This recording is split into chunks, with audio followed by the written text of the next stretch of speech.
ni ko mag ñi taamoo noonu la ko xale yi bëggee ndoxu waalo foo dem fekk ko fa ndax am na fépp ñaar fukki dërëm rekk lay jar ku nekk ak bosam. Waalo, la qualité accessible à tous. tàngal bégee ak susetam yii seen ndox mu sell mii di Waalo ak seen boisson punch ñoo leen di may seen émission koor gi. aywa kon koor gi tàmbaleti na ñu ngi leen di béggee di leen ziar di amati mbégte bu baax a baax ni nu koy amee suba su ne bu nu xëy di àndandoo ak yéen ñi nekk Dakar Thiès Kaolack Mbacké Matam Ziguinchor Louga Saint-Louis Kolda Diourbel Tamba Kédougou fépp ci Sénégal ak it ci bitim réew na ma koy faral di waxee Dakar n'est pas le Sénégal mais le Sénégal n'est pas le monde non plus. Bonjour, comment ça va chez vous? Ça va très bien chez nous, merci beaucoup.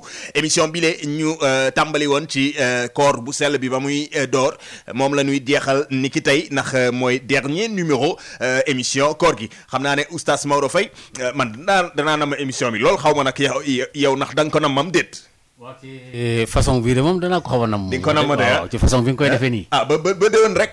waaw déwén yàlla ñu fi yàlla bàyyi. bilaay walaay yàlla ñu fi yàlla bàyyi parce que nañ ko ñaan yàlla rek. bilaay walaay imam nee na amin na ñëpp na amin. amin voilà kon nag mu ngoog. wallaahi ziar naa la bu wér. oustaz Maodo Faye kay. amati mbégte comme ni ñu koy amee suba su ne oustaz wax na ko imam mi nga xam ne moo nu gunge.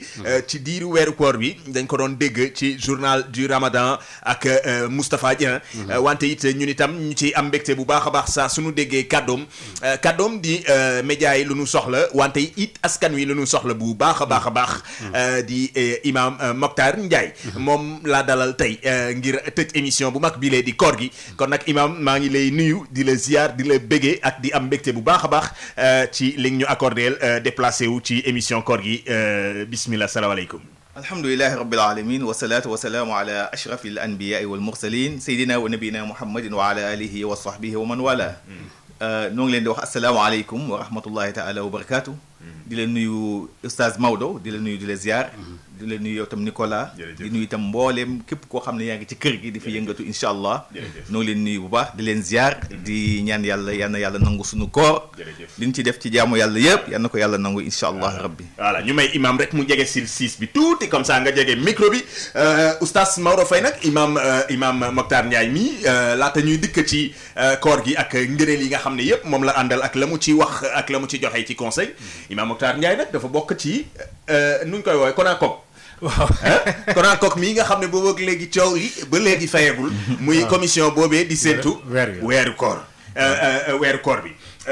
imam Mokhtar Ndiaye dégg naa démb da ngeen kii nu mu tuddati ministre de l'intérieur daf leen convoqué ti ndax daf leen convoqué woon avant koor gi neex arrangé nañ affaire yi daal ndekete arrangé wul léegi yéen ñii séntu weer bu sell bi de ñu convoqué waat leen encore démb ca ministère de l'intérieur imam lan ngeen jëlee ca ministère de l'intérieur. waaw alhamdulilah amoon na ay xëy na ñàkk déggoo yu ci amoon xëy na ay malentendu yu ndaw lu ñu ko mën a tuddee mineur.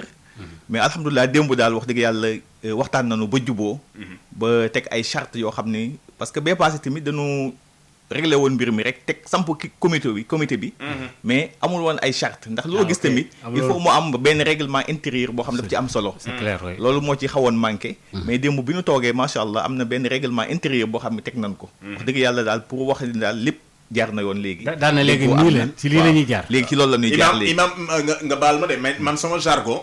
waxoon naa ko fi oustaz naan ma non c'est-à-dire ma ne ko oustaz man ci sama jargon li ñu fi defoon bële passé taf yëngal laa ko tuddee. ma ne ñii dañoo yàkkamti affaire bi ñu taf yëngal mais oustaz li leer ba leer mooy problème bi réglé gul. démb ñu xëyati ñu ne convoqué waat nañ commission bi oustaz Maodo commission bi ci boppam moo am problème. waaw xam nga dafa am problème effectivement dafa am problème parce que suñu toogee teg dara ay kilifa daje waxtaan ñu ne kon nii la ñuy def en attendant ñu dem ba mu yàgg ci diggante bi am ko yëkkatiwaat ay kàddoom wax ne mbir mi leerul ba sax ay jiiñante am ci ay wàllu àll ak yu demee noonu mën na poser ay doute ci ñu bëree bari mais comme am na beneen rencontre bu ñu defaatoon démb pas plus tard que hier ñu daje ñoom ñëpp nag par consensus ñu ne léegi lii la ñuy def xam nga bëre dañoo jekk comme li nga wax taf yi nga dañu jekk war a nekk commission baa waxoon naa ko de nee naa leen da ngeen taf yëngal waaw léegi nag tey jii dafa am ay li arab yi tudde ay churut maanaam ay charte yoo xam ni danaan nag léegi Nicolas non léegi nag boo fi génnee léegi nii la ok léegi nga baal ma oustaz imam bu ñu ko mënee tënk rek charte yooyu ngeen d'accord yan la waaw damay sax préciser ni. te tey bokk na sax comme comité provisoire la. ñun sax les membres tey autorisé wuñu sax. ñu dem ci média di ci wax leen. peut-être juste pour informer rek ni démb rencontre bi ñu ko defee. consensus am na ci. trouvé nañu consensus déggoo am na ci nu mën a tënku ci ay charte si charte yoo xam ni pratiquement charte la yoo xam ni ku ci nekk na respecté comité bi. donc bu ci kenn génn peut-être di génne information boo xam ni concerté woo ak membres yi ci biir. bu kenn aussi dem tamit di xas sa moroom wala di weranteeg sa moroom ci médias yi. interposé comme li nga gisoon fan yi donc yooyu yëpp daal waxtaanee nañu ko ci biir. waxtaan nañu aussi tamit bu ci kenn organiser lenn. muy panel wala séminaire.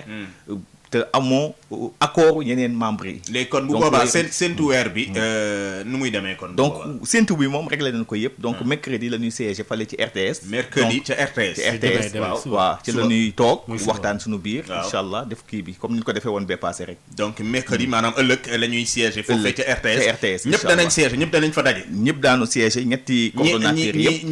ñi d'accord ak ñi d'accordul woon boobu ak léegi ñoom ñëpp danañ daje. léegi mbir mi benn rek la. parce que ñetti coordonnateurs la ku ci nekk ak peut-être souvent RTS day déterminer 3 nooy ñëw 3 ci kii bu nekk tendance bu nekk. ñoom ñett ñëpp jiite kon kii bi commission bi. waaw ñett parce que pour le moment comité bi ñoom ñoo ko jiite. ñoo ko piloté fi mu ne y a un comité quoi. ba bis bu ñu demee ba congrès nag incha allah boobaa nu déterminer benn coordonnateur général. congrès bi décidé gu leen ko tamit. décidé gu ko après dañ ciy waxtaan bu Korité gi passé nu teg mën ciy waxtaan pour vers congrès ba incha allah. ok incha allah jërëjëf. Imam bëgguma ci woon avancer sax mais nag comme peut-être lii c'est juste pour clarifier quoi. c'est bien pour que sénégalais yi dégg noonu tamit parce que. mais moom vraiment waxtaan nañu parce que ay réeroo la woon je peux dire vraiment parce que li ko indi woon problème bi mooy dafa am ku organiser woon benn séminaire dimanche 2 mai te ñenn ñi d'accorduñ ci woon donc c'était juste loolu moo indi woon peut-être réeroo bi mais en fait bi ñu toogee waxtaan avec charte yi macha allah alhamdulilah am nañ ci yaakaar daal léegi mën nañ am yaakaar ne aussi këru diine yëpp dinañ sukkandiku ci lii ñëpp ngi si incha allah comité provisoire bi di wax ñëpp d'accord nañ ci d'ailleurs sax comité bi incha allah war na def benn tournée au sein des familles religieuses juste après Korité bi incha allah pour gën a coordonner loolu oui oustaz noo gisee loolee en attendant comité provisoire mu am ñetti njiit léegi yuy séntu weeru koor bi waaw xam nga ñetti njiit yi benn njiit la comme comité la waaw waaye bu ne woon ñetti njiit yi kenn ak jiite kon bu nekkee day am problème kay waaye nag comme mais amagul kenn officiellement ku ñu moo tax ñu créé comité la réponse mooy comme amaguñu kenn léegi dañuy créer comité bi suñu fi paree nag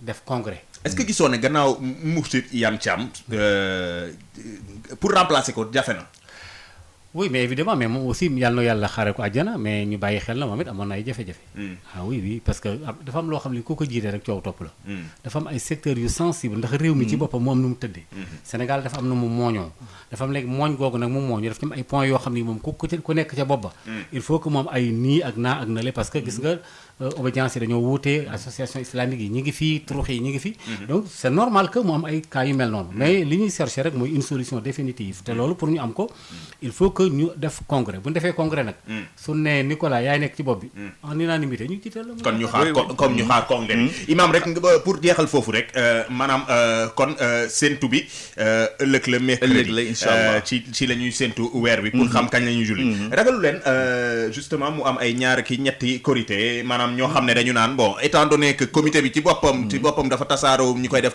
provisoire ak yooyu ñun on préfère se référer à d'autres non ñun moom de toute façon konakook la ñu nekk toujours te posture bi ñu jëloon moom la ñu maintenir toujours donc 29e jour bu ñu ko amee nu séentu bu ñu ko séentoo bu nu gisee nu wari bu nu gisul nu complété lu ñu def rek mooy appliquer hadis yonent bi sallallahu alayhi wa sallam suumu li ru'yati wa aftiru li ru'yati fa in rumma alaykum fa akmilu kon bu nu séentoo 29e jour gis nu wari bu nu gisul nu complété rek donc ñun loolu mooy suñu base de liggéey c'est clair loolu tamit ku ko def tam charia doo ci am benn yeddeel hadis ba nga appliqué n'est-ce pas am na solo kon jërëjëfati imam Ndiaye ñu koy sant bu baax di ko gërëm encore une fois ci immunité bi parce que accordé nañu également lu mu accordé wul lépp kenn ne wax na ko démb la ñu réunir ak ministère de l'intérieur muy commission bi séntu weer wi dañoo décidé ne du ñu wax ci benn média ci loolee accordé nañu as tuut mu wax ci quand même pour gindi askan wi par rapport ak décision yi nga xam ne jël nañu ko kon ñu jàpp ne ëllëg mercredi ci la commission bi de daje foofee ca RTS ngir séntu weer wi de kon ñu ngi leen di sant di leen gërëm yéen ñi nga xam ne yéen a nekk également en direct ci sunu chaîne YouTube ak sunu page Facebook ñu ngi leen ci sant di leen ci gërëm dinañ lire seeni message ci chat bi ngeen mën ko jottali Imam Ndiaye Imam diiru weeru koor bi yëpp da nga gunge askan wi na nga koy defee saa su ne ci gindi leen ci ngëneelu koor ndax jàpp nga ne gannaaw li nga fi wax lépp duñ ci dellu si mais ci ngëneel ak i baax ci koor gi yaakaar nga ne askan wi ñu ngi bàyyi xel ci loolee étant donné que d'ailleurs ñu ngi ko doon waxtaanee démb bu weeru koor bi dikkee ñëpp dañuy conformer wu à une ligne wante bu weeru koor bi weesoo moom day mel ni dañ jëloon pause maanaam dañ defoon li ma tuddee parenthèse léegi nag weeru koor bi passé na ñu delluwaat na woon fa woon waaw d'abord bu question bu njëkk bi ray njëkk répondre chronique yi nga xam ne def nañu ko ci biir koor gi gis nañu ni vraiment am na impact bu positif parce que fu ne la ñuy woowee di rafetlu tamit wax dëgg intervention yi parce que sénégalais aussi rawat na jullit ñi dañu bëgg xam seen diine dañu bëgg ku leen leeralal te leeral yoo xam ne précision yu leer donc rafetlu nañ ko lool macha allah beneen bi mooy peut-être loolu moom question la boo xam ne ñun dañ ci insister à chaque fois en tant que religieux di leeral nit ñi d'ailleurs sunu prêche wala sunu xutba tabaski korité dañ ci gën a ñaax nit ñi wax leen ni jaamu yàlla aussi du koor rek jaamu yàlla c'est fait pour la perpétuité donc du benn période déterminée nga bëgg jaamu yàlla bu jeexee nga bàyyi d'ailleurs sunu borom subhanahu wa taala gis nga bi mu waxee yonent bi sallallahu alayhi wa sallam mu ne ko wa'bud rabbaka hatta ya'tiyaka al-yaqin jaamul sa borom ba dee dikkal la loolu rek day junju ni kon jaamu yàlla du benn période du kese déterminée nga ko war jaamu donc loolu tam dañ ciy ñaax population bi toujours rawat na jullit ñi seen bopp nu ñu leen kat koor du loo ci jaamu yàlla bu jeexee rek nga aj kurus yi teg lépp donc lu nu war continuer la ba dee dikkal la loolu moom lu ñuy dégtal la toujours wax dëgg yàlla ci noppu fidèles yi. macha allah oustaz yéen oustaz yi rawatina def naa weeru koor bi ni ko presse bi di faral di waxee mooy seen traite ci la leen askan wi di gën a déglu wante bu weesoo weeru koor bi dafa mel ni askan wi tamit dañuy dellu ci yeneen déglu ñeneen loolu nu ngeen koy dundee yéen.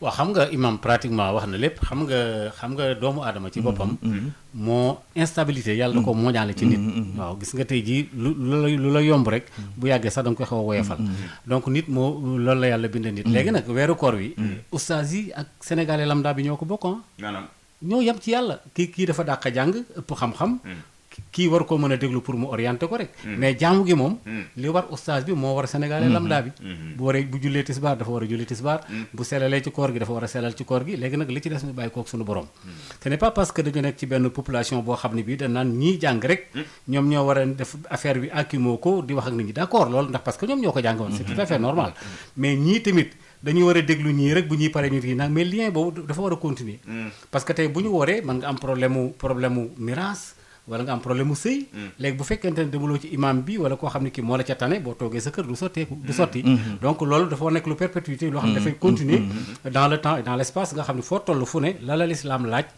même bu julli gi ak wóor gi la nga ci xamul nga gis ko mel na Mokhtar Ndiaye imam wala keneen ak keneen mu dem dimbali la ca mais cordon boobu bu daggee rek mooy wone ci ñi nga xam ne seen xam-xam dafa mel na sama bos seen xaw a ni ñu doyee delloo l'islam ndax ko xamul fasalu ahla zikri in kuntum la ta'lamun ñi nga xam ne xamuñu dañoo war a dem ci ñi xam di laaj loolu nag amul yàlla wutalu ko heure wutalu ko dak wutalu ko waxtu boo xamul rek demal laaji maintenant bu ñu tollee ci jamono boo xam ne ñi ngay laaj d'habitude oustaz Taïb Socé keroog bi nu ko invité wax na ci ne léegi bu fekkee ne ñi ngay laaj peut-être ëpp ñu la xam-xam wala la ñu xam bëriwul léegi ñoom la ñuy laaj bu boobaa naka ci pexe imam waaw xam nga diine moom dafa nekk loo xam ni lépp ay charte lu yàlla teg la fasalu ahla zikri in kuntum la ta'lamun booy laaj da ngay laaj boroom xam-xam boo xamulee mu leeral la waaye Sénégal tey da ngay gis ni tey diine gi ci boppam man damay wax bés bu ne ma ni diine islam ci Sénégal kenn ñagu ko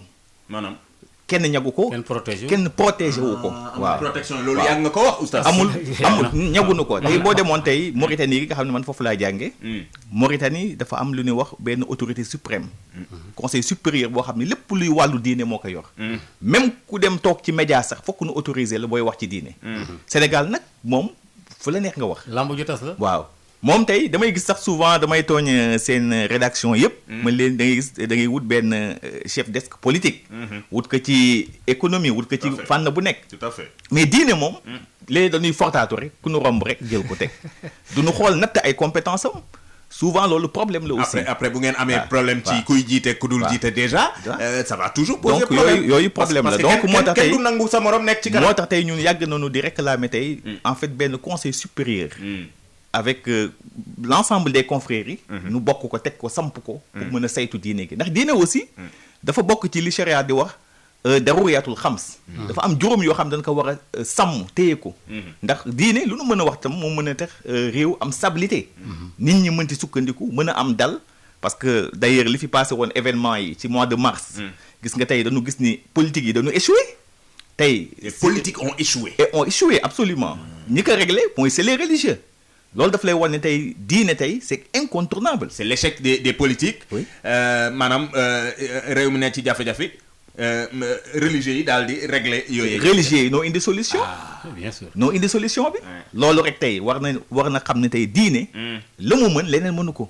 ba tax na kon fokk nu jox ko gëddaam. fokk nu dooleel ko. di leen déglu nag. c'est normal. am na solo ah oustaz. c'est tout à fait normal xam nga. dafa wax lu am solo dafa wax ne diine. amul ku ko jooyal. l'islam mais loolu yemul Sénégal de. boo jëlee la religion musulmane ci boppam. amuñu genn kàddu gu ñuy déglu. comme ni ko déedéet comme ni ko pape bi nekkee nii ci beneen diine. damay joxe misaal rek daal ci jàngale. nga xam ne tey kee bu waxee attan na mën na jël sax bu Ndakaaru mu affecté ko. wala mu jël beneen def décret. maanaam décrété. waaw décrété. daal na imam sangam mën na dem jëm ci. dëkk sangam forme d'organisation. très bien boobu nag l'islam wax dëgg yàlla ñun amuñu ko. waaw da ngay gis fii am réew moo xam ne mii. réewum julli la waaye yoonam nekkul ca ma ca des. waaw wala moom day julli dana woor mi ngi kaamil alxuraan mi ngi jàng. waaye la muy doxal ci réewam màkk mënu ci dara fi mu toll nii ñun suñu. wala waaw nga nekk jullit nga ne mais man je ne me réfère pas ci màkk. waaw maanaam boo référé wul ci màkk bu boobaa fan ngay référé wul. non référé wu ci màkk yàlla sant ñu ko ci yonent bi la ñuy roy. màkk c'est une ville maanaam màkk ci kaaba gi laa bëgg a wax. waaw kaaba gi moom kuy julli waaw direction moom waaw kuy julli foofu ngay jublu. loolu moom ñun ñëpp d'accord nañ ci. léegi nag mais li xew Sénégal moom concerné wul màkk. ñoom seen yoon nekkul ci ay turux ak ay kii ak yii. màkk yi tamit la fay xew boo defu nang boo demoon Iran seen yoon newu ci. màkk seen yoon nekkul ci li xew Sénégal. waaw Sénégal tamit. yoonam mën na bañ a nekk ci waaw sur le plan pratique mais nag ñoo bokk alxuraan bi. ñoo bokk kaaba gi ñoo bokk yàlla ñoo bokk yonent bi. mais application yi te lune bi benn la n'est-ce pas. weer bi benn la naturellement. oui mais dama ne la. ciel bi benn la on est d'accord. li ma la bëgg a wax mooy màkk tey. waaw su defoon fatwa bëgg a changer li nekk Sénégal. bu neexee Sénégal ñu bañ. parce que maanaam amuñu pouvoir ci li ñuy def ñun. d'accord mais loolu problème bu rëy la tamit. ci wàllu diine ji ci àdduna bi parce que imam sànq yaa ngi wax problème mu diine ji ci Sénégal mais diine ji ci àdduna bi. ci boppam non tey diine gi tey ci boppam moo pay dafa nekk dañu nekk ci jamono boo xam ne tey ñëpp a daw wutali diine. ba tax na tey diine gi ci boppam comme ni ñu ko ñàkk ci Sénégal li ma wax sànq. tey ci àdduna bi tam noonu la mel. parce que tey ku nekk ak sa gisin. voilà boo xoolee parce que diine dafa am ay mazahib. mazahibul arba am na ëpp na ko sax. bien sûr donc école yi dañu bëri ku nekk ak sa école. mais am na loo xam ne nag ñun ñoo ko bokk ñun ñëpp. ci loolu nag la ñu war a taxaw sukkandiku ci parce que tey les 5 piliers de l'islam ñun noo ko bokk. Kaaba ga noo ko bokk. màkk gi ñuy aje noo ko bokk. donc am na loo xam ne moom consensus la ñëpp a ko bokk. mais am na des questions yoo xam ni souvent pour nous régler que problème la tey problème mu croissant lunaire bi. du Sénégal rek. tey réew moo dem am na problème boobu. tey réew moo dem nañu ba autorités yi sax samp fa commission tey dëkk bu nekk am na commission. Mali gii rek am na commission. Gambie am na commission. Mauritanie am na commission boo xam ni moom la ñu jagleel wàllu weer wi. kon Sénégal il est urgent que ñu am commission. absolument donc commission bi ñu samp Sénégal lii moom mënul ñàkk. te léegi sax d'ailleurs am na ay perspectives yoo xam ne bu koor gi passé daan ko gën a yaatal. pour mën a woo coordination des musulmans de Dakar nu mën a waxtaan. waxtaan ci lan ci ndax bu fekkee sa réew rek nga gisee. ci ittihaadul mataali ci bu fekkee da nga gis sa réew. nga yamoo foofu rek ndax daanu mën a sukkandiku ci loolu. wala bu fekkee mën nañu ko gis Niger wala Mali. ndax daanu mën a sukkandiku ci loolu yooyu yëpp ay question la yoo xam ne yu ñu ubbi la parce que coordination bi nga tudd da ngeen di faral di jiwoo ci xalaat ak i gis-gis yooyu yëpp nag ñàkk toog rek la bu ñu toogee waxtaan te yooyu yëpp ay perspective la coordination bi si mosoon nañu toog am na ay points yu ñu d'accord c'est que débat bi moo continué wul te incha allah daan ko continuer fexe benn le mbir mi. te mën na nekk sax. te mën na nekk incha allah nañu si am njort mu rafet. parce que nee naa liggéeyu diine buñ ci découragé. benn yoon. donc ñun kan wala ñan nga yaakaar ne ñoo war a faciliter loolee di waxtaan yooyu ngeen di wax ci seen biir parce que bu ku ne jógee peut-être mbir yi mën na jaxasoo indi leneen mais bu fekkee ne am na une certaine organisation peut-être mën na jur lu waaw li naan réeroo amul ñàkk waxtaan rek am. bu ñu toogee d'ailleurs sunu toogaay bi ñu defoon ministère de l'intérieur bu njëkk bi. donc foofu ñëpp ànd nañu que ni bu ñu toogee waxtaan rek solution mën na am. donc tey ñi ko seq. borom xam-xam yi toog waxtaan. mais mën nañu génne tënk benn qaayida boo xam ne ci la ñuy sukkandiku ñun ñëpp. léegi li ma laaj oustaz mooy kan wala ñan ñoo war a mën a jiite yooyu waxtaan parce que xam nga bu ñu ñëwee ku nekk ak sa groupe après mooy li ñuy faral di wax il faut forcément il faut mu am kenn koo xam ne moo mën a coordonner loolu lépp ba mu ne cocc taxaw mais bu fekkee ku nekk da ngay ñëw ak sa groupe mën na indi yeneen xeetu jaxasoo. non xam nga loolu. dañuy bàyyi doguma la Maodo. boobaa parce que bu nu nee concertation. ku nekk dafa am looy bàyyi. bu ku nekk tiire di xool sa intérêt boobu parce que intérêt islam la ñu war a xool. bu nu jiitalee intérêt islam rek. incha allah foofu moom solution mën na fa am. parce que politique bi boo leen ko laajee politique bi ne man damay préférer bàyyi leen ñoom ñu gérer seen problème seen bopp léegi bu ñu leen bàyyi leeg seen problème seen bopp yéen ci boppam vous n'arrivez pas à trouver le consensus le juste milieu donc bu boobaa moo tax ma laajte ne kan wala ñan ñoo war a. nekk au centre de tout ça. foofu man dama ci am ñaari jàngat. bu njëkk bi mooy mbir dana toll foo xam ne fii il faut que l'état reste fort. état bi ci boppam il faut mu taper ci table ji. maanaam autorité bi. waaw autorité bi par exemple dans sa globalité. ne daal nii la ñuy def. léegi nag loolu autorité bi tàppee ci table ji mooy nekk lu officiel. ok leneen lu fi nit defaat lu officiel la. léegi nag bu fekkente ne léegi tey dañ ne woon léegi commission bi léegi président de la république samp nañ ko. notifié nañ ko lii moom la ñu am dóor na décret bi point. léegi état am na moyens yoo xam ne danaan bu ñii bu xasee ba ne korité am na. keneen dafa war a waat te tant que wóorul. d'accord léegi. mais nag loolu ça demande une volonté politique. moo tax ma ne autorité boobu. bu amul fit boobu. bu boobaa naka ci pexe. bu leen fàttali ni CONACOC commission nationale la. tey jii bu ñuy xool légitimité ak légalité tey moo fi nekk ci Sénégal. mais on est d'accord. fi président de la République di sukkandiku pour wori. waaw donc tey mën nañu wax ni CONACOC. moom mooy officiel quoi tey institution la. moo gën a officiel institution la tey. waaw donc foofu tey état. def na ci moyen yëpp. li mu war def na ko c'est vrai nag. am na foo xam ni xam nga diine dafa nekk lu sensible. ba ñoom aussi am na tamit foo xam ni fa la ñuy yem bëgguñu trop dugg ci. parce que dafa nekk lu sensible. mais comme li Maodo wax. comme nekk na commission boo xam ne commission nationale la état moo ko samp teg. donc am na quelque part foo xam ne dina mën a teg aussi autorité am. bien sûr ni kat commission bii laa fi samp bu nu décrété. kon loolu war na ko mën a def. war na ko mën a def war na ko mën a mais nag Sénégal dafa nekk pays boo xam ni fu mu la ñuy wax pays de dialogue. surtout wàllu diine. toujours jiitalal concertation rek. jiitalal concertation. parce que fii tam réew mi ni mu tëddee la. dafa bare këru diine. dafa bare ay kilifa diine donc nag il faut que tam nga associer ñëpp. boole leen ci nu mën a toog waxtaan.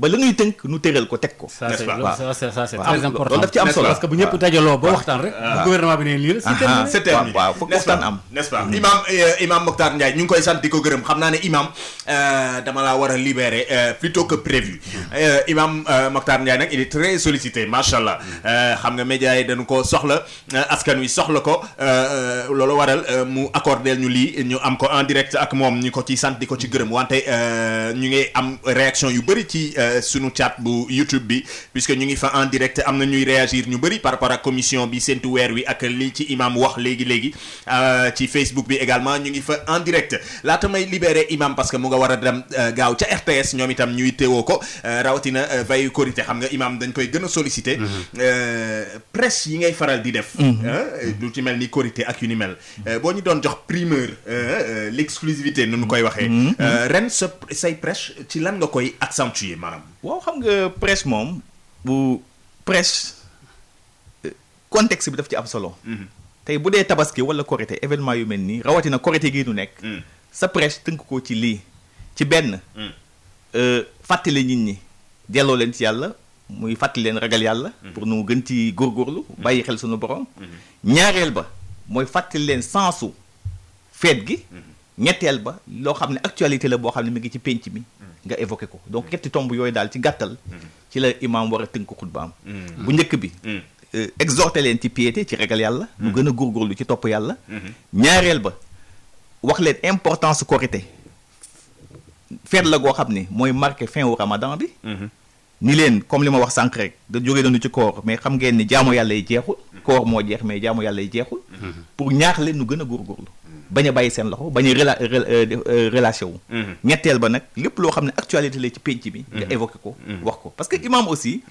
dafa nekk benn institution boo xam ni dafa am solo nit ñi dañ koy déglu ba tax na tey loolu dañ ci war a bàyyi xel sunu message contenu message yi dafa am solo. mais yaa ngi wax lu am solo imam ma seetlu ne léegi julli bu jotee nii puisque da nga wax dañ leen di déglu bu ñu paree julli bi rek gars yi dañuy daal di faxas affaire yi te daal di jël bagage yi daal di dem maanaam presse bi ciy topp sax gars yi duñ ko bàyyi xel. xam nga loolu yëpp nag stratégie la parce que communication dafa am stratégie. Sénégal ku dem ba xam seen mentalité rek. fexeel tey dañ toll ci jamono boo xam ne yëpp a jàmp. temps amul jot amul. ba tax na lépp looy wax. tënk ko résumé ko de façon claire et nette bul tirer en longueur de trop ndax booy tirer en longueur booy tàmbali rek kii ne kii pareegul léegi daa jóg dem donc tàmmal leen loo xam ne wax dëgg yàlla tey ci benn 15-20 minutes mën nga ci tënk lépp mu jeex loolu daf ci am solo tamit tey moo tax imam yi tey man je crois que au Sénégal tey lu ñu xaw manqué ci au niveau des imams mooy tey il faut nous former nu am benn formation d'ailleurs sax ñun doon si doon dox pour vraiment si autorité turque yi wala Maroc pour vraiment nu accorder nu ay bourses nuy jël ay imam di leen yóbbu tàggataat leen ku ci daal surtout nag du question jàng rek mais surtout ci savoir vivre ko naka ngay nekk ak sa communauté dafa am solo parce que imam gannaaw charte yi mais aussi il faut nu wan la naka ngay nekk ak sa communauté nekk koo xam ne ku ouvert koo xam ne ku am esprit d'écoute nit ñi ñeme la mën na di la laaj et puis nga xam tamit sa sermon yi contexte bi dafa am solo fu ne ak fa ngay waxee ak la nga fay wax lan la. maanaam méngoog jamono. c'est important n'est-ce pas. waaw c'est important parce que li mu wax nii xam nga imaama dañ koy jàngale Maroc. dans les universités. waaw dañ leen di jàngal nan la imaama. du rek lu nga ñëw rek daal di. ñëw rek ne waaw maay imam bi déedéet. oustaz Maodo moo ma ne xaaral ma jox ko. waaw autoproclamé wu ne non mais faut nga jël koo xam ni kii comme ni mu ko waxee léegi nii comme lui c'est un imam intellectuel. nga xam ne de tout bord dana xam aspect communicationnel bi et cetera. ouverture et tout. loolu c'est important mais malheureusement ñun dañuy ñëw rek xëpp ci moom nag sama xarit la yàgg nañu. waaw imam par exemple benn point bu gàtt rek. xam nga souvent. loolu par exemple tey xutba korité. waaw. xam nga mënoo ci taxaw nekk ci minbar bi di wax nit ñi zakatul fitr génne leen ko xam nga fekk loolu mu ngi suñu ginnaaw. mooy muru koor muddum koor waaw muddum nga koor bàyyi ba bés bi nga bëgg a nekk di fekk boobu yéex na. wala tabaski nga toog ci minbar bi di xutba tabaski naan leen xar mu patak xar mu làggi kenn du ko tabaskee xam nga fekk waaja moom jënd na ba noppi ba teg. xam nga kon foofu tamit y a un problème. imam mu ngi wax dëgg yu grave. donc yooyu moo tax tey fokk nga xam calendrier at mi nu mu tëddee. nga mën a xam sa thématique. waaw balaa tabaski gi nga war a def te mu diine yi. c'est vrai anticiper te mu diine da nga koy toppalante ci at mi yëpp. ba xam bu nekk ak fa nga koy waxee ak kañ nga koy wax. c'est vrai waaw di ko anticiper dafa am solo bu ko defee préparer l'opinion.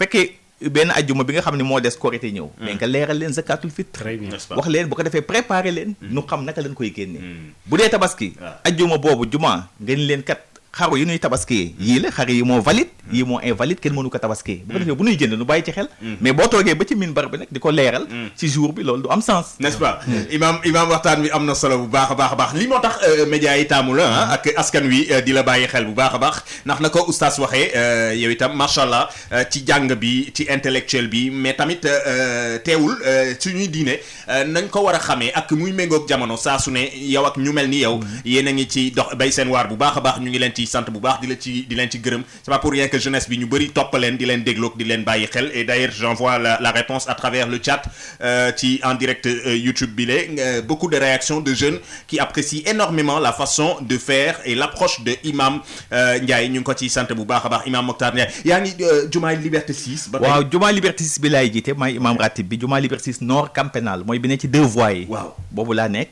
maa ngi jiite aussi cité Damel Damel 2 ndax Damel 1 kii moo fa nekk Samb Damel 2 laa nekk nekk aussi. ok. donc ñaari jàkka laa yor. Macha Allah. donc di fa jiite. Macha incha allah bokk aussi ci plateforme des acteurs non étatiques sunu élection avec ñoom Valdiodio Ndiaye ñoom Maymouna Isabelle Dieng société civile.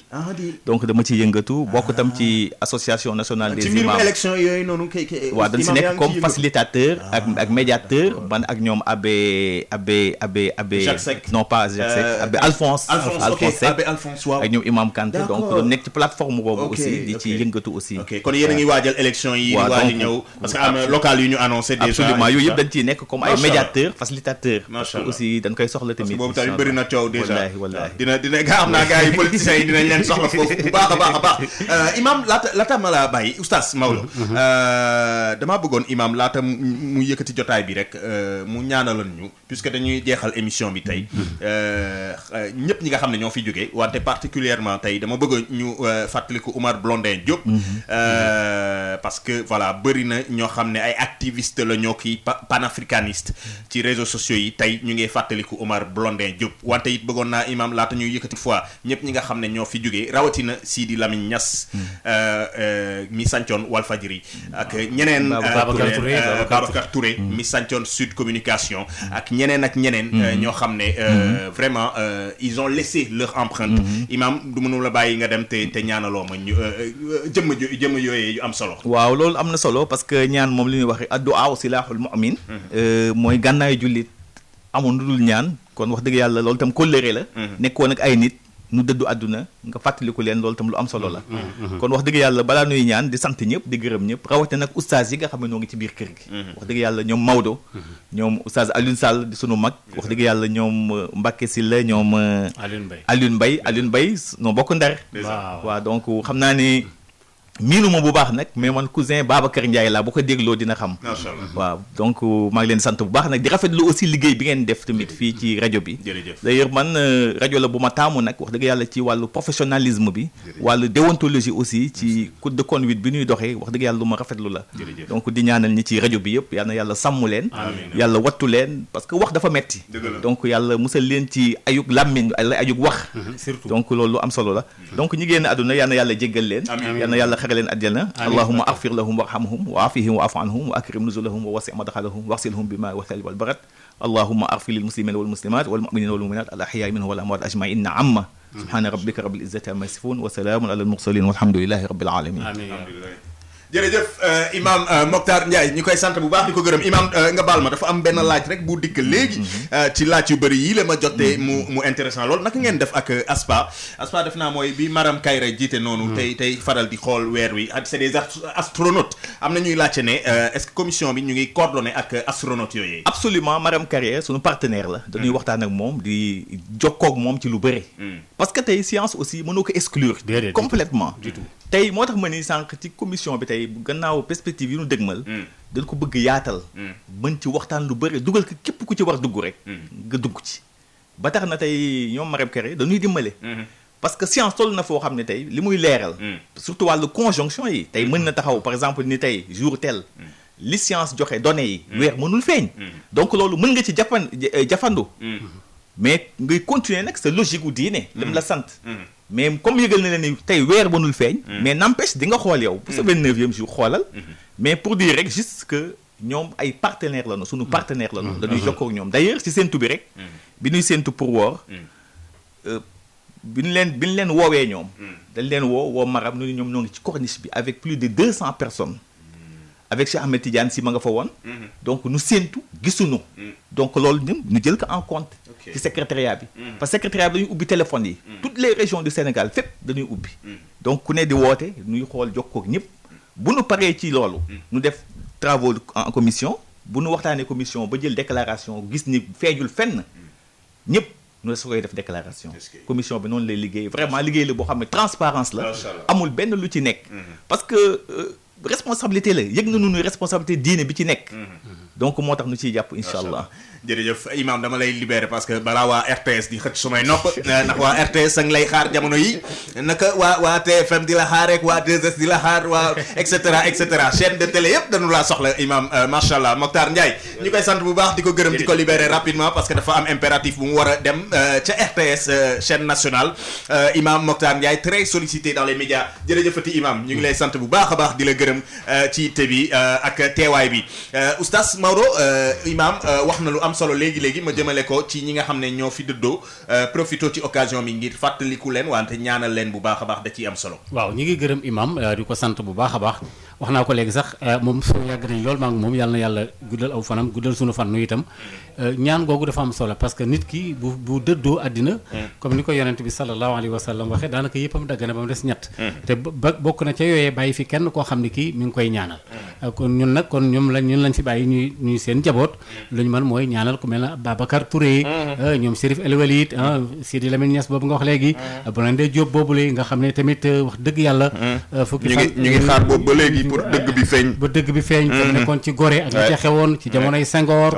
mbir mu doy war ñaanal daal kilifa yi nga xamee ne ñoom Sénégal dafa yàgg am ay kàngam waaw ay ñoom Cheikh Anta Diop ay même ay cardinal Thiandoum ay nit yoo xam ni dañoo valeur des hommes de valeur des hommes de valeur yoo xam ni itam wax dëgg yàlla am nañ solo lool ci réew mi n'est-ce pas jërëjëfati oustaz Maodo Faye amatina solo na muy amee solo saa su nekkoon gannaaw bi fi Imam Ndiaye jaare fàttali ñu également yëpp li nga xam ne mooy li jëm ci weer bu sell bi nga xam ne mu ngay jëm ci jeex maa ngi doon wax démb oustaz Maodo Faye ne ko nag lu neex war ta jeex wante nag tout début a une fin n'est-ce pas boo amoon ay yóbbante yooyu yóbbante mbokki jullit yi rawatina ñu nga jëm ci weeru koor bi muy jëm fin lan nga leen yóbbante bu njëkk bi mooy ñu jëm a bëggante moom jullit yi seen bopp suñu borom daf leen a sant ñu war a bëggante war a jàppalante war a dimbalante malheureusement cette forme de solidarité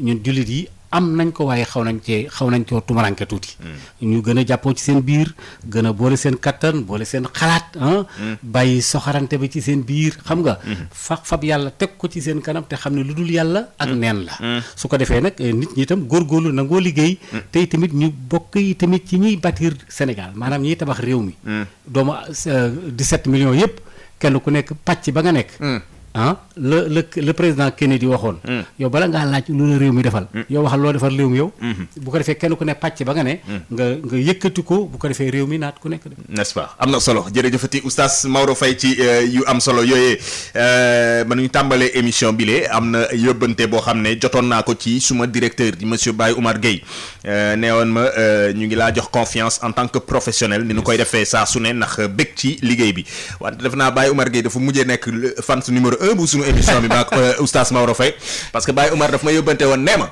li may leeni ñaan rek mooy maanaam yemale tolloole maanaam équilibre dama ko bëgg ci gan yi ngeen di dalal moo waral diiru weeru koor bi boo seetloo dalal nañ fi politicien dalal nañ fi journaliste dalal nañ fi kan dalal nañ fi artiste dalal nañ fi kan sportif dalal nañ fi ministre dalal nañ fi et cetera imam maanaam équilibre boobee directeur bi laajoon ma ci loolee la ñu jéem a doxuñu ci ay buzz ak i ut kan moo xew ak kan mooy toj fëleeg non dañuy xool li nga xam ne mooy équilibre ak ñi nga xam ne également itteel nañ askan wi ci seen i kàddu yu am solo ñu jéem leen a prier def naa oustaz Maodo Faye loolu jëm nañ ci luñ ci mën ñu ngi cee sant bu baax dañ ciy war a sant ndax def nga ci wax dëgg yàlla liggéey bu rafet boo xam ne bii ñun dañ man rek lu dul jàpp ci tuuti mais ñi nga xam ne ñoo fi taxaw nga ñu invité leen fi kenn ku ci nekk wuute nga ak ka ca des c'est-à-dire que dafa am variété bi boobu nag moom mooy indi équilibre bi tey tamit bu ñuy bokk na ci principe yi comme ni nga koy defee bu ñuy invité nit xoolu moom dañuy xam ne rek njort nañ ne war naa mën a ñëw andi nañ ko. te la muy wax mën na amal njëriñ. mën na amal njëriñ askan surtout ça parce que journaliste yi ñëw nañ fii. Pape Djibril Fall ñëw na fi. sociologue sax ñëw na fi. wala waaw ku mel ne ci Jaxate. professeur Jaxate ñëw na fi. wax ci penc mi nu muy tëddee. donc docteur Massamba et cetera donc voilà donc léeg-léeg tamit parfois nga daan yóbbu ci santé bi ci Covid bi kooku xamam docteur Boubacar Signaté. voilà très bien donc yooyu yëpp yooyu yëpp ñu boole ko ci biir. loolu lépp nag ak équipe digitale bi dinañ leen ci defal maanaam résumé.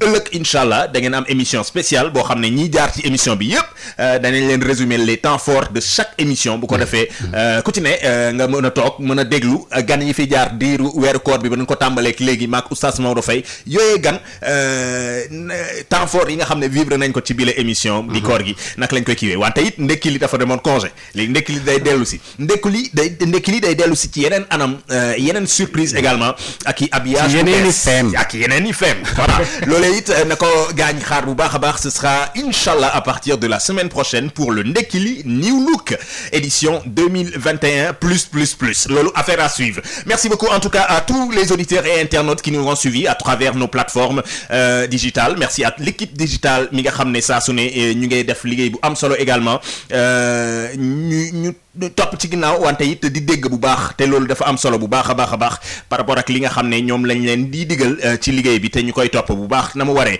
kon Papa Dio merci beaucoup laay jërëjëfati wante équipe technique également mi nga xam ne moom mooy coordonné loolee lépp à travers responsable technique bi di Alioune Badara Socé moom itam liggéey bi am na solo ñu koy ci sant bu baax di ko ci gërëm ainsi que journaliste yeeg ñëpp ñi nga xam ne jàpp nañ ci liggéey bi ni ma ko waxee keroog dañuy jàpp ci combat bi moo amee lu jëm ci sport ma laaj ñu xam sport moo amee lu jëm ci santé ma laaj ñi xam santé et cetera loolu da ciy am solo kon oustaz jërëjëfati jërëjëf Nicolas bu ko defee ñu doxante dig daje ba su korité ma ñëw sa kër ñaan si ndéwénal waaw jeex na boo ñëwee rek jox la ndéwénal oustaz nag ba ma ñëwee da ngeen ma jox ndéwénal yaak madame bu soobee yàlla très bien oustaz loolu dama ko wax en direct Sénégal ak ñu ngi lay déglu très bien voilà kon mbokk yi ngeen jàpp ne ba su korité danaa dem kër oustaz Maodo Faye ñaani fa ndéwénal jaa ngeen jëfati merci visez la lune on se retrouve donc très prochainement demain spécial korité à travers l'émission Koor gi oustaz Maodo Faye daa ci ànd ak yéen jërë ngeen jëf et bonne journée jaa ngeen jëfati merci ci darajay salaatul fatih ci darajay malaikatul muqarrabin